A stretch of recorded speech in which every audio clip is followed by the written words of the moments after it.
Hello everyone, my name is Sarafi and I'm happy to meet you all. And today we're going to be covering the brand new 2024 tin Premier card, Theia the Primal Being. There are a few other cards in the tin. They aren't particularly interesting, but this card is going to change a lot. So, Theia the Primal Being is a level 11 Dark Rock monster with 3,000 attack points and 600 defense points. You might be thinking, that sounds pretty familiar. And yes, it is basically a dark version of NEWBiru. The effect is, during the main phase, as a quick effect, you contribute monsters whose total levels equal 11 or more, special summon this card from your hand, then if you control no other monsters, you can destroy one monster on the field with the highest attack points, your choice if tied. You can only use this effect once per turn. Neither player can normal and or special summon more than 4 times per turn while this card is in the face-up monster zone. Interesting. It's essentially a reverse version of NEWBiru, and it's intended to follow up NEWBiru.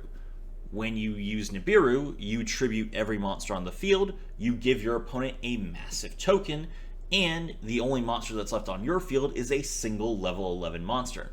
So, after NEWBiru has resolved, you can activate Theia, tribute your NEWBiru, destroy the token you just gave them, and then say, okay, I've cleared your board, you've already used a lot of resources to build it, now you can't summon any more than 4 times unless you can remove Theia from the field. That might be a tall order for some decks. So it's an interesting card. It definitely rewards you drawing multiple cards in a turn. Essentially, I feel like this card is being printed so that Chummy decks can actually have some resources to interrupt the opponent while they're drawing 4, 5, 6 cards before they have to shuffle them all back into the deck. The more impactful hand traps that we have, the more powerful Chummy cards and Chummy strategies become. Now, you don't have to use Theia with NEWBiru. If you go first, you could summon a few monsters and then use Theia to tribute, a couple of them. But they have to have a level, so if you're Link summoning or Xyz summoning, Theia is not going to be a card you can really have access to until after you NEWBiru. But if you have a synchro deck or a fusion deck, or maybe you just play some high-level monsters, then this could be really good. In particular, I feel like it's really good in generators, because generators, when the turn starts for the opponent, they just get a bunch of level 4 tokens. And you could just tribute all the tokens and then say, okay, well now you're board locked. And if your opponent tries to destroy your Theia, you could just tribute it as cost to activate horror or something, So, so I think the generators will definitely make use of this for what it's worth. You could tribute NEWBiru Terror Incarnate, which is a level 11 monster, just to summon Theia and get an additional lock.